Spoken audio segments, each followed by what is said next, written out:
চশমা museum, a house of world class, জলট্যাক মোড়, বহরমপুর মডার্ন হোটেলের সামনে। বৃষ্টি হলেই এক হাঁটু জল, আর সেই জলে কার্যত থমকে যায় বহরমপুরের রাধারঘাট উত্তরপাড়া এলাকার জনজীবন।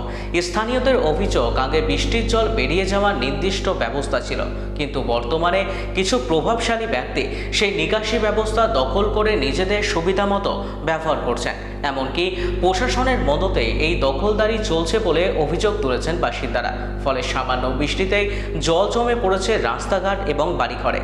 বাসিন্দাদের দাবি, বিষয়টি নিয়ে রাধারঘাট গ্রাম পঞ্চায়েত এবং প্রশাসনের কাছে বহুবার অভিযোগ জানানো হলেও এখনো পর্যন্ত কোনো স্থায়ী সমাধান মেলেনি।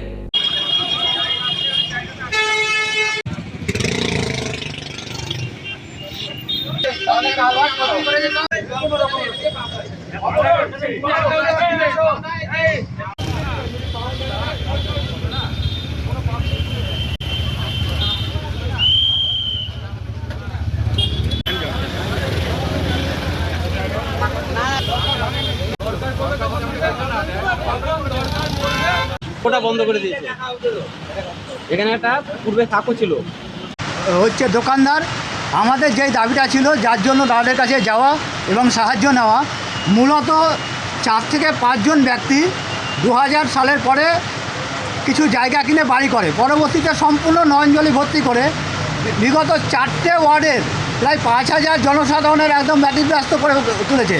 বারবার এদেরকে বলা সত্ত্বেও এদের এত প্রভাব যে বলছে, তো যেখানে যে যা খুশি কর, আমাদের কেউ কিছু করতে পারবে না, আমরা যা খুশি করবো, নয়নজলি ভরাট করবো, তোদের কোনো ক্ষমতা নাই। তাই বাধ্য হয়ে এদেরকে শরণাপন্ন হয়েছিলাম। দাদারা এসছে আমাদের সাহায্যের জন্য, আশা করি সমস্যার সমাধান হবে। ঠিক আছে, আমরা বারবার চিঠি করেছি, আরটিআর করেছি, এদের ঘর সব বেআইনিভাবে করেছে নয়নজলি ডুবিয়ে। কিন্তু এদের এত প্রভাবশালী, এত পয়সা, সবাইকে এরা কিনে নিয়েছে। যে দাদা যেটা বলছিল, সবকে এরা কিনে নিয়েছে। আমরা কোথাও গিয়ে কোনো সহারা পাইনি, যেইখানেই গেছি, পিডাব্লিউ বলো, এসডিও বলো, সব জায়গায় এদের হচ্ছে হাত। চাইছি স্থায়ী সমাধান, যাতে এইখানকার স্থানীয় 5000 লোক যারা এই জল যন্ত্রণা থেকে অ্যাফেক্টেড, তারা হচ্ছে মুক্তি পায়। যে আমাদের জল নিকাশি ব্যবস্থাটা দিনের পর দিন খুব খারাপ হতে চলেছে। জনসাধারণ এর জন্য বিরাট একটা অসুবিধায় পড়ে গেছে। কোনো রাস্তাতে 1 কোমর জল হচ্ছে, কোনো রাস্তাতে হাঁটু সমান জল হচ্ছে।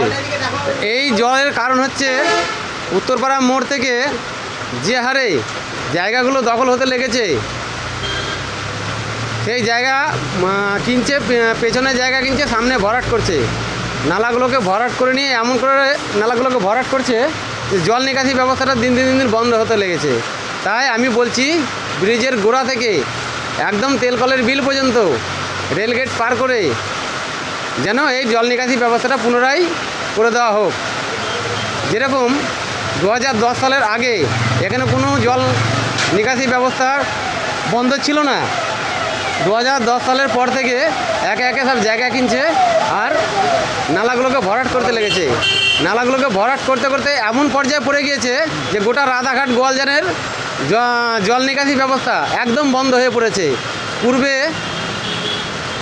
যে প্রশাসন ছিল, সেই প্রশাসনকে অনেক বলা হয়েছে, অনেক দরখাস্ত দেওয়া হয়েছে এই যে জল নিকাশি ব্যবস্থাটা যেন সচল থাকে। তো কোনো প্রশাসনই আজ পর্যন্ত এই জল নিকাশি ব্যবস্থা ঠিক করলো না। এখন আমরা পড়ে গেছি বিপদে। আমরা